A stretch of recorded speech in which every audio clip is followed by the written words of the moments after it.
This is Real Talk, the Customer Insights Show with Jenn Vogel, a top-rated live stream and podcast in the market research and insights industry. We stream live on LinkedIn, Twitter, and YouTube, and you can listen on all major podcast channels. Join Jenn and her guests for a weekly discussion around topics that will help you understand your customers better. Real Talk is presented to you by VoxPopMe, the leader in video research and ranked number 1 in qualitative research by Grit 2 years running. Here's today's conversation. Hello, insights professionals, marketers, and everyone who wants to understand their customers better. I'm Jenn Vogel, and today I want to continue our series on the ever-changing market research landscape. That includes the democratization of market research, a very weighted topic, of course, and ever-changing consumer behaviors and trends. So to dive into that topic today, I'm joined by my friend Ryan Berry, president at Zappi. As Ryan says, he's passionate about building business the right way, where people are empowered to be great, where products make people's lives easier, and where big, hairy problems are tackled by teams without ego. I'm interested to learn how he goes about accomplishing that. Welcome to the show, Ryan. Hey, JV. Hey, everybody. Thanks for having me. So good to have you here today. I'm excited to dive into this topic. We're going to have a little fun. It's Friday afternoon. Friday fun. That's it. Yeah. Friday fun. Exactly. So before we get started in the topic, why don't you tell us a little bit about yourself and your experience at Zappi? Cool. Yeah. So I've been in the consumer insights technology space for about 15 years. And I joined Zappi just under 8 years ago. And the truth is I joined Zappi after looking at a whole bunch of different technology businesses. I was employee 7. And the reason I chose to join Zappi is I felt that Steve's vision had an opportunity to solve some big problems. At the time, I was pretty annoyed with us as an industry. We just seemed to not be able to get out of our way, very grounded in what we always did, being the answer to a lot of questions. And I really felt like if we could embed technology into the space, we could elevate the game of consumer insights. We could help better products, better services get into market. And so that's kind of what still drives me today. And I've held a variety of different roles. You said kind of what I do. I oversee our operation now, leading our teams and leading them to help our customers get the outcomes that they want. Amazing. Your point about, 8 years ago joining Zappi, feeling like as an industry we can't get out of our own way. Do you think that's changed? It's starting to. I think in many ways, like the pandemic forced some of this, right? So if people were holding on to, we've always done it this way, and all of a sudden every trend line, every assumption that they had was actually factually irrelevant, they didn't really have a choice, right? So I think that helped this industry. But I think if you just look at the sheer rise of adoption of technology, the fact that SMR cited something like 50% of projects being done self-service using technology, it does show that there's a tide changing. Whether or not technology is being used appropriately or it's having the impact on people's output and ultimately the share price for the businesses that they're supporting, well, I think it's a mixed bag and it depends on the organization. But I do feel like even before COVID, the last, say, 3 years I've started to feel a great sense of momentum around the change in the industry. And it's not just technology, right? Technology is just the tool we use to do our jobs. I think it's what it enables. I'm actually, if you were to interview me when I started at Zappi in 2014, I would have said I'm pissed off with the industry. I'm feeling quite optimistic about the next several years. I'm excited about the convergence of the change and what it means for consumers, what it means for marketing departments, innovation departments, and ultimately insights departments as well. Awesome. Yeah, I'm glad that you're not pissed off. I'm not pissed off. I'm happy this Friday. Exactly. Yeah, you can't be pissed off on a Friday. No, It's December. Come on. Yeah. So we've talked on the show before with others about skill sets that are needed on the teams, but I'd love to hear your perspective on what skills market research insights teams need today to be great. How do leaders empower them? How does it help to drive the right results? Like, what are the skills that are needed now that maybe are different from 2014? So why don't we talk about in general and then insights teams? So I think in general, what I look for when I hire people is I don't care about whether they're introverted or extroverted. I do a lot of work with our people team and our hiring managers to make sure that we are hiring with diversity and inclusivity in mind. But I've been able to distill 3 traits that I think are important in today's mindset, in today's world. The first is curiosity, always being able to check your own assumptions, to question things, to unlearn things is really, really important because things aren't linear anymore. Like you really need to be able to embrace the fact that your market could fundamentally change overnight. So curiosity is point one. The second is a growth mindset, which is this desire to constantly improve yourself, your situation, your team, whatever your role is. I think that cascades. And then I think the third one is coachability. And it does sort of link to the other, but if you're somebody who can't take feedback, well, I think it's problematic, and I don't really want you around me because I could take feedback, and I don't like I did something annoying to somebody on my team the other day, and she felt very comfortable calling me out, and I felt very comfortable with that, and with the discussion we had afterwards. And I think that those 3 things are critical. Whether you're an individual contributor, a player, a leader, I sort of look for those things.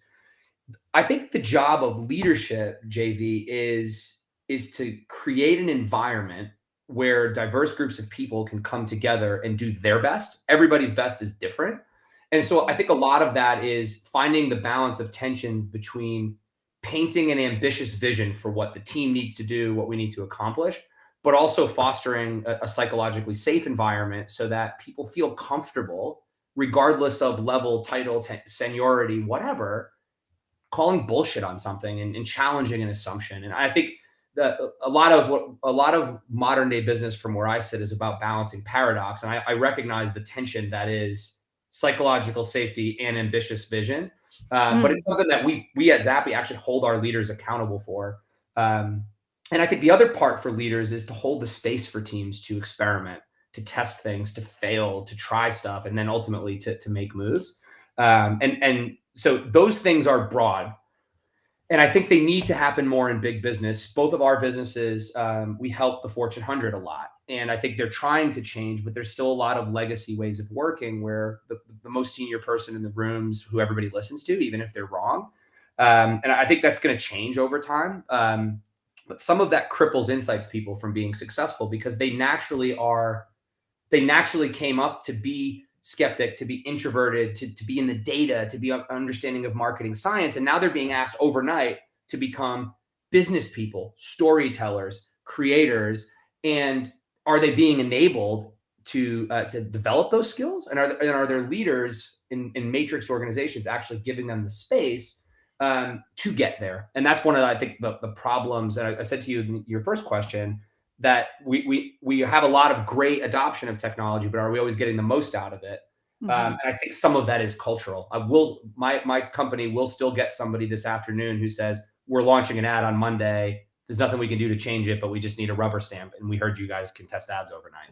And that's a symptom of culture from where I sit. Yeah, just kind of ticking the box and saying, see, we Totally. did it. Yeah, Yeah. just perpetuating bad behavior, right? Instead of being like, are we actually here to learn about something? Right, totally. So I think one of the things you said, certainly about transparency and like regardless of level or title or where you fit in the organization, being able to question and, respectfully disagree with others in the business, like what advice would you give to someone to start to be able to do that? Like what approach should people take if they're in an environment where maybe that's not so welcome?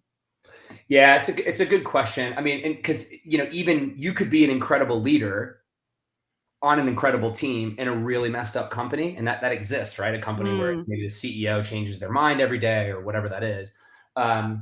So I think empathy is an important thing here. Everybody, I believe most people are inherently good, and sometimes our environments change the way we behave.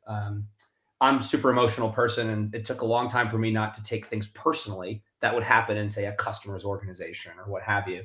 But I think you have to recognize people are a product of their environments. And so understanding their environment and their context will help you have a better dialogue of how to maybe challenge them.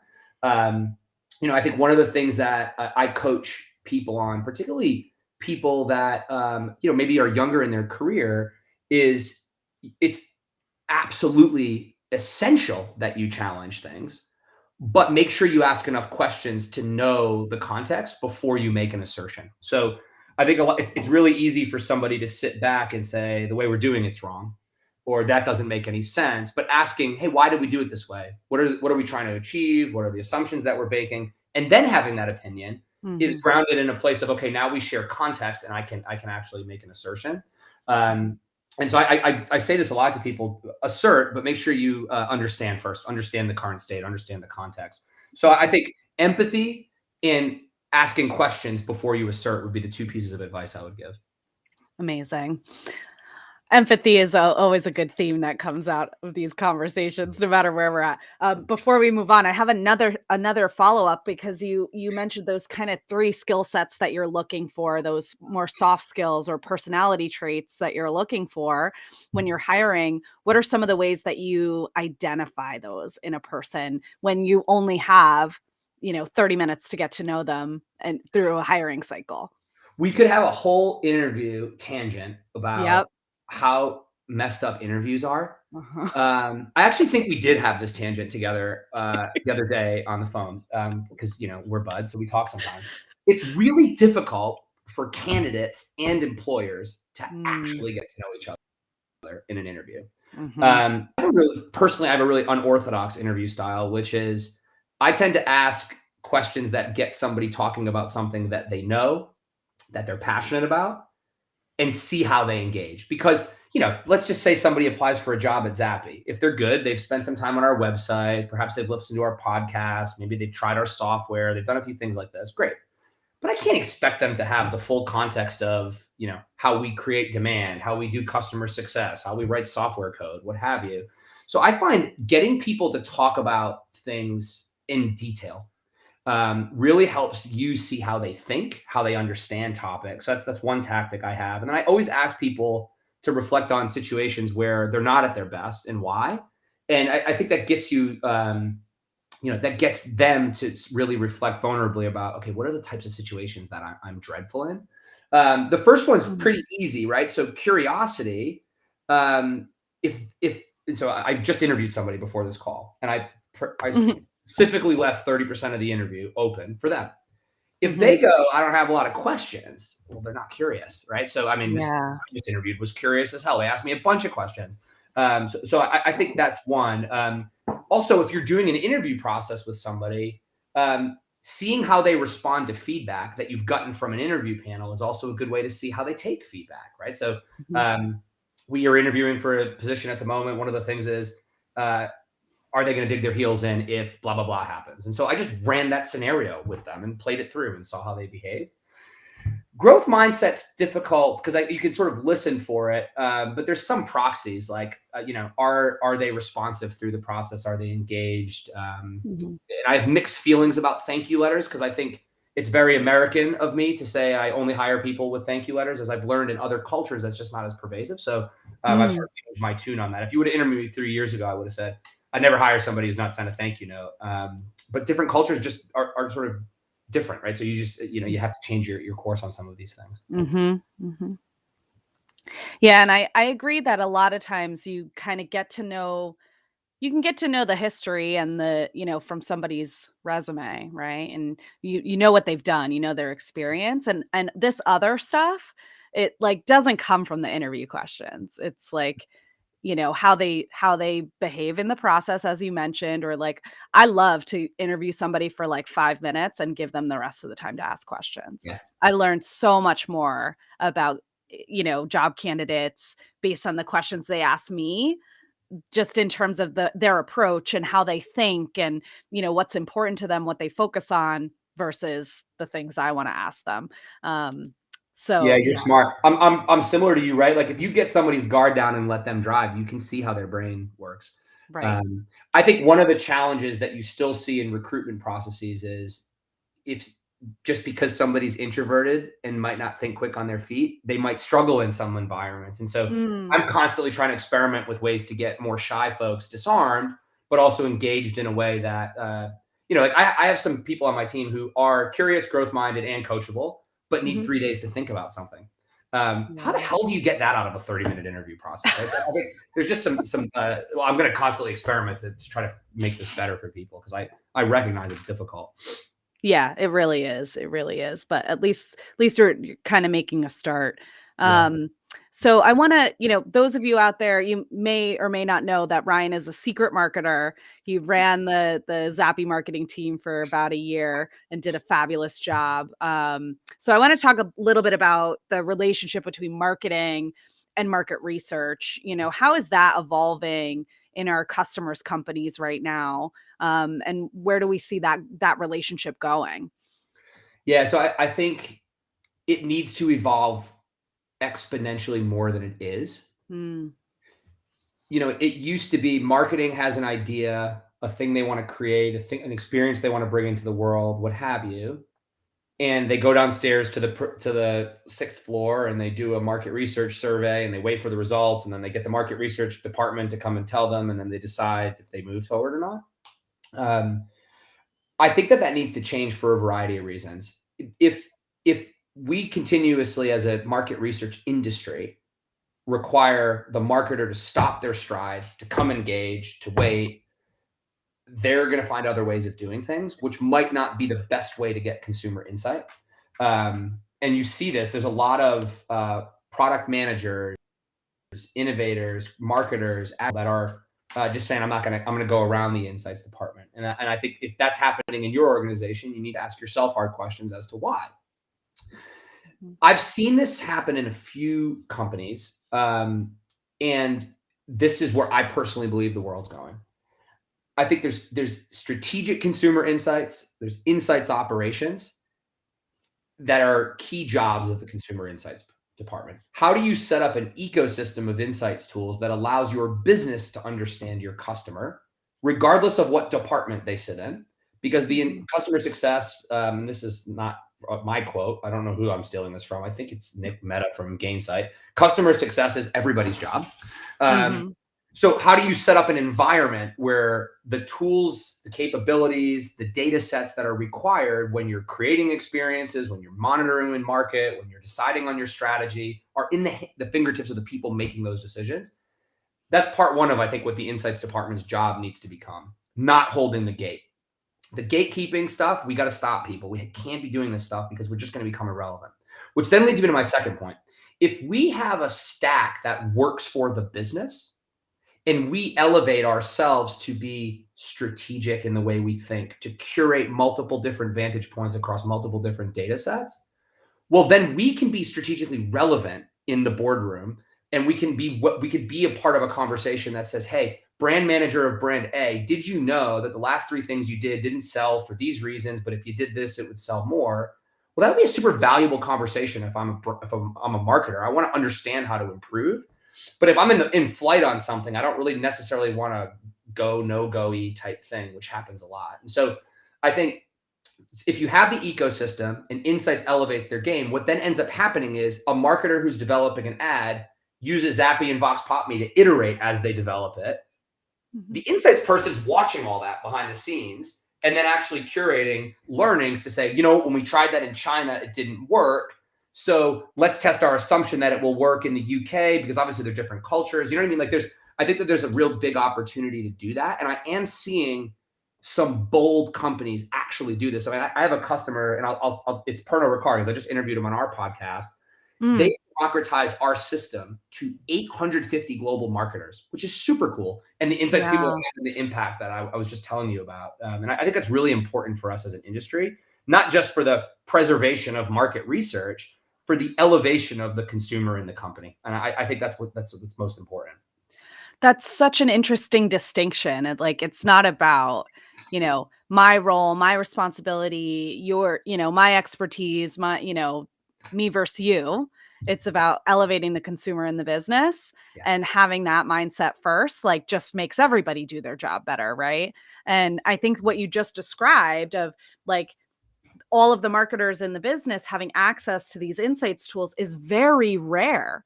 We're not seeing that a lot, right? And insights departments are getting stepped over. And I think actually sometimes the fear of, well, if we allow marketers to do research, they're going to make bad decisions with bad data. Well, if you don't support them in it at all, then of course that's what's going to happen. So working together on it is only going to make both better. But I love your recommendations about like be more strategic, more proactive in the recommendations. Don't wait for somebody to come to you and ask to answer the question. Like I'm thinking in my own role, like somebody in rev ops or marketing ops is constantly thinking about like where should we optimize. I sort of envision consumer insights the way you're describing to do a similar job. They have to. Yeah, they have to. I think it was Jamie in Brazil put something out about research ops on LinkedIn the other day, and it totally resonated with me. Like it's about that curation. And to the whole like we can't give marketers the tools because they'll mess it up. Guys, come on. Like the software in the industry today is good. We're not talking about basic Google survey forms from 2008. Like all the companies building software in the space have a degree of expertise baked into it. Marketers are naturally good at using software to do their jobs. But yet I still listen to gong calls with our customers, and my sales team always asks the question, who do you want access? And I would say 70% still say things like, we'll keep access for now. And it hurts my soul when I hear that. Yeah, it's a tricky one because that is the area where I think it is taking a long time for, there's I guess a really noticeable divide between Yes. some of the consumer insights folks who are like, totally on board with it and supporting the marketing teams in doing their own research when it makes sense and focusing on being more strategic, and then others who are like, maybe coming from a bit more of a place of fear. I think so. Yeah, and I do empathize with those people, but I think my message to them is if you do this right, what you'll do all day is deep consumer understanding, ethnographies. You'll be able to understand like what's actually happening in culture. And I would just ask you to think, did you get into market research to do surveys and project management all day? The answer is probably not, right? So I think it takes a bold step forward, but I do believe the other side of that journey is a much more fulfilling job as an insights professional. Yeah, totally. And we started to touch on skill sets earlier, but specific to market research and marketers, what skills do they need now to be more strategic, to work better together as those two functions? And I would throw product in there too. I mean, like innovation teams, what skill sets do those teams need to have to collaborate better?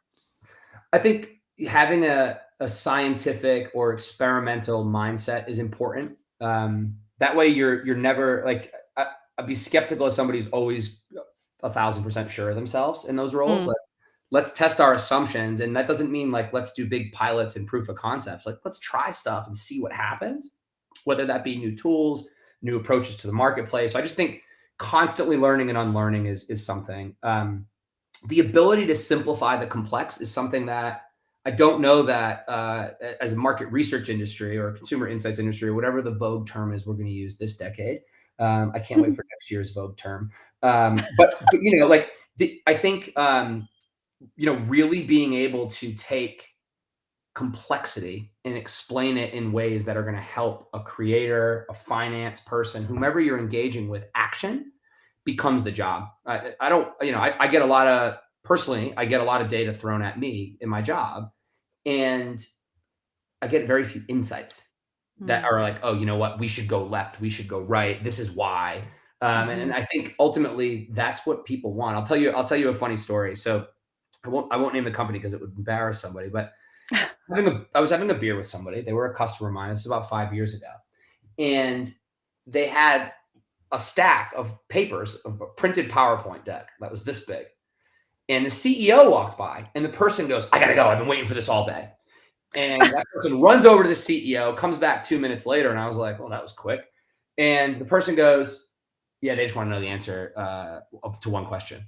And I just thought to myself, this brings me to my next point. That's a lack of discovery. So actually understanding your multidisciplinary partners. So I personally believe companies should be more organized around problems and functions than they are. It's something we're trying to tackle in our business. But if you were really understanding and not shy to ask the CEO, what are you actually trying to achieve?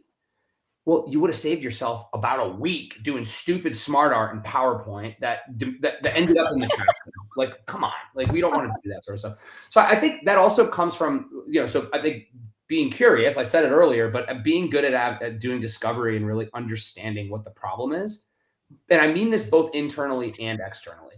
So I believe businesses used to be able to rely on their purchasing power, their manufacturing prowess, and their marketing budgets to make money. We're consumers, JV. We call bullshit real quick, right? So if you're not actually understanding me as a person and what my micro community equals, then you're probably not going to integrate into it, and that's problematic for you. And so all those skills, I think, translate for insights and marketers. I think for marketers, it is about checking your ego and actually be willing to let your customers tell you you're wrong, because people actually only care about themselves when it's deep down. They want to be spoken to about things they care about in words that they understand, and they don't give a shit that you won an award at Cannes last year. They just don't. And by the way, I don't either. I care a little. I kind of want I want the invite, if I'm honest. I want to go to the party, JV. Maybe we get on the boat, have a little rosé. I'm fine with that. But how many Cannes awards have resulted? There's not a direct correlation. There's many great advertisers winning Cannes awards, but there's a few in the last year that have won Cannes awards, but their share price is going down. Their company's been eroded. Well, I think you're exactly right that I think you're exactly right that companies used to be able to compete on product, and now it's not enough. The product is the bare minimum. The good product is the bare minimum. But I think it's Danny Meyer, who's the Shake Shack founder, who says, what if the product is free and you're paying for the way the experience makes you feel? Right.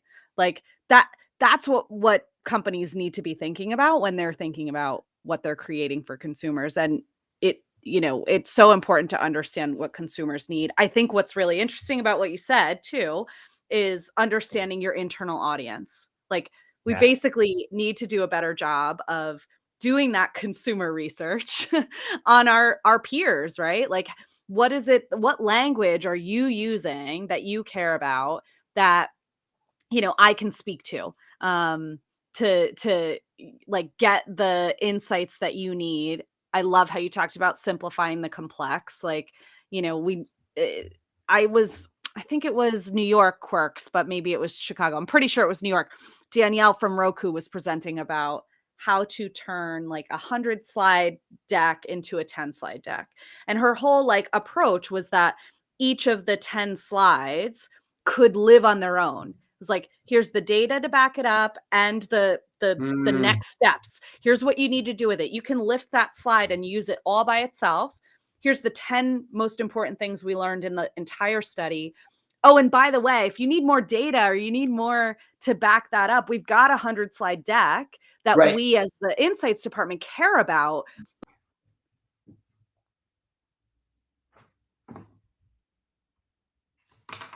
But to communicate it.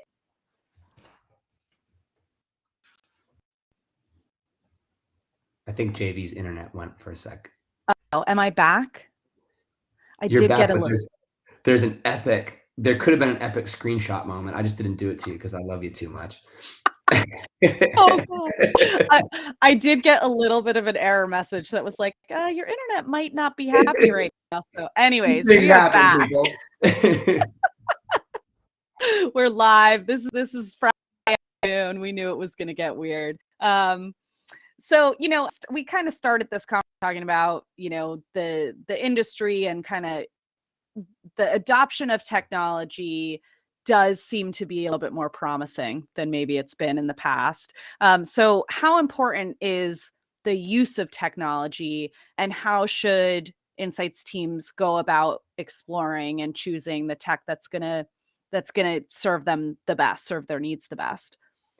So I think technology is just simply a tool that we use to make things easier. And so what I struggle with is when insights teams try to buy software to do their jobs, but try to use them in the exact same way they used to hire consulting companies. Mm. To successfully adopt something, you do have to have a bit of an operational lens to say, okay, how do I set this up right? Who are the stakeholders who need access to this? How can I actually think through how this might connect with other systems that I might be using so that I can tell kind of unified story? So what I would say is you can't buy a system and expect the exact same output you got on Nielsen bases 20 years ago. Like it's just not going to happen, And so I think that required, and again, that goes back to discovery and being able to challenge people internally to say like, hey, y'all want to get answers iteratively overnight so we can learn. I dig it. We're going to do that. But don't expect the 80 slide deck. I'm just going to give you an answer on the 3 things you need to improve. And so I think there's some subjectivity that prevents technology from being able to do all that stuff because, the CMO might like a certain color or a chart a certain way. And I think we spend a lot of time wasted there versus on the value that we actually create. I also would say like technology is only one part of the solve for all the talk that it gets.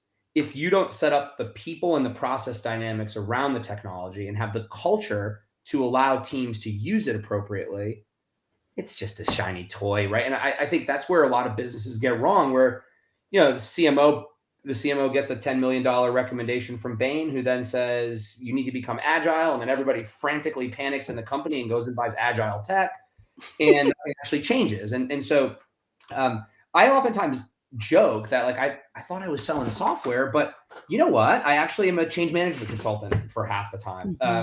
And I don't say that to be rude. I do think like it's your job to make sure your customers use Vox Popme correctly. It's my job to make sure that our customers use Zappi properly, which means it's hard. I think it's hard for companies to do this. And so it behooves the technology vendors to make that process easy, but also to make sure your customers aren't using your software in a way that's going to make them fail. And so I think it's really important. I still think that there's a very small minority of insights people who are scared of using technology. They should be more scared about losing their jobs if they're scared of using technology. I mean, this stuff's easy. It's everywhere. And it doesn't mean if you're listening to this call and you work in a consulting company, or I actually think it's a great opportunity because you can A, use technology to help your customers, but B, similar to the insights people being more strategic, you can get paid to use your brain versus to do stuff. And technology does a lot of the stuff these days. And there's a lot of incredible developments happening there. Yeah, for sure. And I think it's such a good point you make that it's, the technology has to come with, changes to people, process, and culture. It's not just about using the technology. And I don't think that's actually unique to the market research space, Not at right? all. Like, I'm guilty of the same thing. You buy a piece of MarTech software that's going to help you do your job better. And like, what I'd love to do is spend 5 minutes setting it up and then forget about it and have it do all the work for me. But it does often require like some, change of process in some way. I'm thinking about like years ago, 3-4 years ago, when we implemented Drift on our website and started moving away from forms. Right. Like, we weren't maximizing the tech, and it did just as good as we put into it, basically, until we did more. And it took us a long time to like, we had to have like roadmaps in place for how we want to maximize the use of the tech. And, and I think that's an ongoing thing. And there's always some other new shiny piece of technology that's gonna, I can see value in all of it, right? Yeah. But Yeah. it's, But if you just don't think have about the it in time. your world, right? Like, so you have customer success people, AEs, content marketing people. You want them to sell stuff, make your customers successful, and create content that helps those people sell stuff. You don't really want them all day messing around with how to make the technology work. Yet what's actually happening in a lot of big businesses is they're asking the same people who are responsible for answering, should we price this at $5.99 or $10.99, to figure out how to digitally transform their business. And so this tension of global, local capability versus in the brand, what have you, is a really important one to navigate, because I think I will just use centers of excellence for the purpose of keeping this conversation efficient. But those people, if they're doing their jobs right, really, really, really understand the needs of the woman who's trying to decide $5.99 and $10.99 and are developing the stack for them. But too often they sit in their global box, and they don't understand that, you know what, in China, there's a lot of nuance and we're behind on our sales numbers. And so we need to do things differently. And so what I struggle with is I think a lot of times people who are being asked to deliver insights or generate marketing are also being the ones who are asked to develop the stacks around them. And if you're doing that on the fly, it could work if you're incredible. But I just think that's a tension with the jobs that people are being asked to do. If I'm a local insights person trying to sell more Diet Pepsi, my true north is that P&L, not like the integration between Black Swan, Street Bees, Zappi, and Vox Pop Me. I don't care about that. It would be great if it was there for me to help me, right? But like, I don't have the time to actually do that in my day job.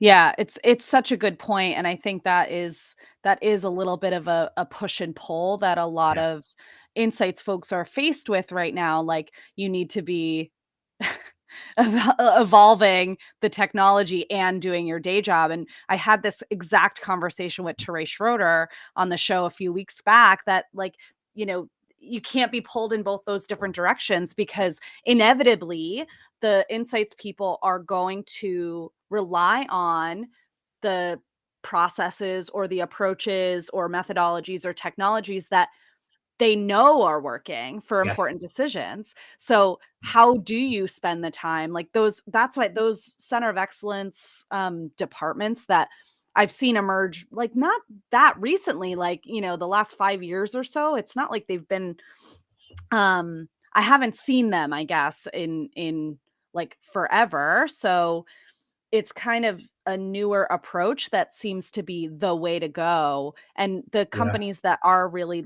using those teams properly, and they are supporting the insights teams properly, are the ones that seem to be ahead on the transformation side of things. Agreed. Creating the space to do it. And that starts with like the CEO saying customer intimacy or customer relevance or community integration, whatever buzzword they're using in their earnings report. They have to start with that. And then the rest of the company can start to rally around it and create the space. And in some cases, the funding to actually set these programs up in a way that's going to work for a company, particularly a global company that might have multiple categories, multiple markets, and everybody is naturally matrix because they need to be close to the problems. It compounds the challenge, I think. Yeah, for sure. Well, this has been a fantastic conversation. It has been I fun. love chatting with you on a Friday afternoon, and I always appreciate your sharing your expertise and your experience. So thanks for coming on the show today. Thank you for letting me go on a few tangents. I appreciate you and all of your listeners for listening to me. It's been really fun. Amazing. Well, have a great weekend. Thank you, everyone, for listening in. Please remember to rate and review the show wherever you get your podcasts. Oh, and before I forget, a plug for Ryan and Patricia's podcast, Inside Insights. If you haven't listened to it yet, make sure you do. And we will see you again soon. Bye, everybody. Thanks, JV.